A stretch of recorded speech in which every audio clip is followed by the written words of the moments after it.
వాగర్ధావివ సంపృక్తౌ వాగర్ధ ప్రతిపత్తయే జగతః పితరౌ వందే పార్వతీ పరమేశ్వరౌ. ఈరోజు మనం కండు మహర్షి గురించి తెలుసుకుందాం.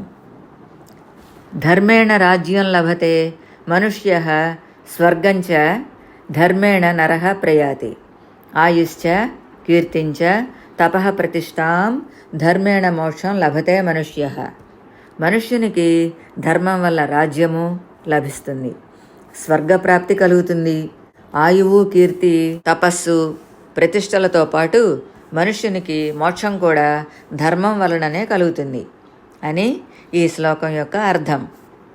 పరస్త్రీలను కామించరాదు అని, అలా చేస్తే పురుషులు పాపాత్ములై నపుంసకులు అవుతారు అని బ్రహ్మపురాణం మనకు హెచ్చరిస్తూ కండు లేక కంధు మహర్షి యొక్క కథను మనకు ఈ విధంగా తెలియచేస్తోంది.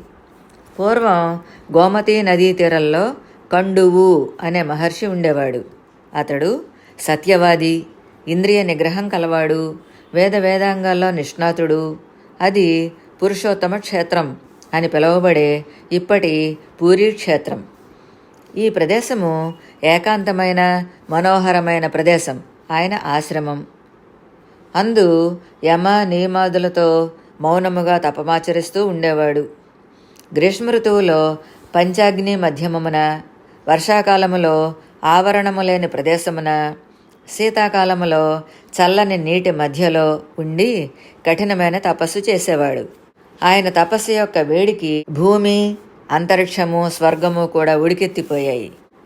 దేవతలు అందరూ ఆశ్చర్యపోయారు. ఇంద్రుడు భయపడి అతని తపస్సు భగ్నం చేయమని ప్రమ్లోచ అనే అప్సరసను వెళ్ళమన్నాడు. దానికి ఆమె, దేవా, బ్రహ్మచర్య వ్రతంతో శ్రేష్ఠుడైన కండూమునికి కోపం ఎక్కువ. నా ప్రాణాన్ని పణంగా పెట్టాలి. అతని తపస్సుకు ఆటం కలిగించాను అని తెలిసి ఆ ఋషి కోపంతో నన్ను శపిస్తాడు. నేను అది భరించలేను. మిగతా అప్సరసలు ఉన్నారు కదా, వారిలో ఎవరినైనా పంపండి అంది. దానికి ఇంద్రుడు, నీవు చాలా తెలివైన దానివి, అందగత్తెవు, నీవే సమర్థురాలివి అన్నాడు. ఇంద్రుని మాటలు విని ప్రమ్లోచ ఆకాశ మార్గాన వెళ్ళి తనతో పాటు వచ్చిన మన్మధుని, వసంతుని, వాయువు సహాయంతో ఆ ముని ఆశ్రమ సమీపానికి చేరింది. ఉల్లాసంగా పాట పాడటం మొదలుపెట్టింది. ఆమె గానమాధుర్యానికి, సౌందర్యానికి పరవశించి ఆమె వద్దకు వెళ్ళి ఆశ్రమంలోనికి తీసుకువెళ్ళాడు. అతని మనస్సు ఆమె అందానికి కరిగిపోయింది. వాళ్ళు దంపతులయ్యారు. గడిచిన సమయం తెలియలేదు. రోజులు, సంవత్సరాలు వేగంగా గడిచాయి. అనేక వందల సంవత్సరాల పాటు ఆమెతో అతను మందర పర్వతలోయలో ఉన్నాడు. ప్రమ్లోచ వచ్చిన పని అయిపోయింది. తాను తిరిగి వెళ్ళాలి అని చెబితే కండుడు శపిస్తాడేమో అనే భయంతో ఆయన యందు ఆమె ప్రేమ చూపించడం లేదు. కండు మహర్షి తన దివ్య దృష్టితో అందుకు కారణం తెలుసుకున్నాడు. తన తపోభంగం కోసం ఇంద్రుడు పంపిన స్త్రీ అని తెలుసుకుని, నీ తప్పేమీ లేదు, తక్షణమే ఇక్కడి నుండి వెళ్ళిపో, లేకపోతే నిన్ను భస్మం చేసేస్తాను. నేను నిన్ను క్షమిస్తున్నాను, వెళ్ళిపో అన్నాడు. నీవు ఉదయం వచ్చావు, ఇది సాయంత్రం సమయం, ఒక్కరోజే కదా నీతో ఉన్నది అన్నాడు. దానికి ఆమె భయపడుతూ, నేను మీ వద్దకు వచ్చి 907 సంవత్సరాల 6 నెలల 3 రోజులైంది అని చెప్పింది. అది విని కోపంతో, నేను ఎంత తప్పు చేశాను, సంధ్యా సమయమైంది, నా తపస్సంతా వృధా అయిపోయింది, నిన్ను విడిచిపెడుతున్నాను, వెళ్ళిపో అంటూ కోపంతో అక్కడి నుంచి వెళ్ళిపోయాడు. ప్రమ్లోచ భయంతో ఆయన ఆశ్రమం దాటి బయటకు వచ్చింది. ఆయన కోపానికి భయపడినప్పుడు ఆమె స్వేదంతోనే ఆమె గర్భంలో ఉన్న శిశువు బహిర్గతమై అందమైన స్త్రీగా రూపొందింది. ఆమె చంద్రుని కిరణాల ద్వారా అమృతం తాగి చెట్ల చేత పెంచబడింది. ఆమె పేరే మారిష. మారిషను ప్రచేతసుడు తన భార్యగా చేసుకున్నాడు. ప్రచేతస మారిషలకు దక్ష ప్రజాపతి జన్మించాడు.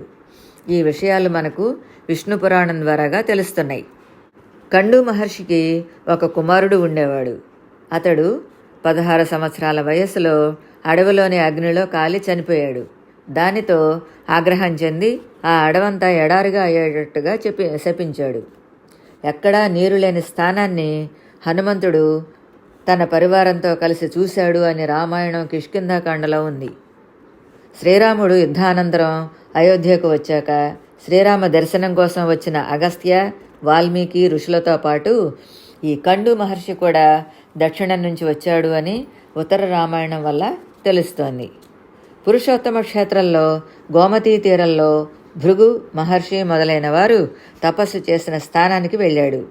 అక్కడ బ్రహ్మపార మంత్రము అనగా బ్రహ్మ వస్తువునందు ఏకాగ్రత కలిగిన వాడై ఆయన చేసిన తపస్సుకు విష్ణువు ప్రత్యక్షమై వరం కోరుకోమన్నాడు.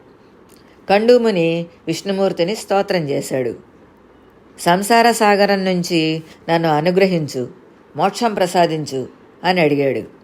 దానికి భగవంతుడు, నీవు నా భక్తుడవు, నా భక్తులు ఏ కులం వారైనా గాని పరమసిద్ధిని అంటే మోక్షాన్ని పొందుతారు, ముక్తిని పొందుతారు అని వరం ఇచ్చి అంతర్ధానం అయ్యాడు.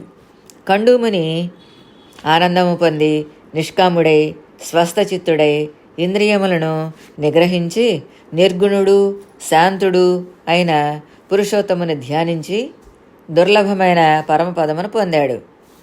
తెలియక తప్పు చేసినా తెలిసిన తర్వాత పశ్చాత్తాపపడి ఆ తప్పును సరిదిద్దుకొని ఇంకెప్పుడూ చేయకుండా అభివృద్ధిలోనికి వెళ్ళడం చాలా గొప్ప విషయం అని మనం కండు మహర్షి చరిత్ర నుంచి నేర్చుకోవచ్చు. ఈ విషయాలన్నీ మనకు బ్రహ్మపురాణంలో కనిపిస్తాయి. ఓం కండు మహర్షియే నమః. స్వస్తి.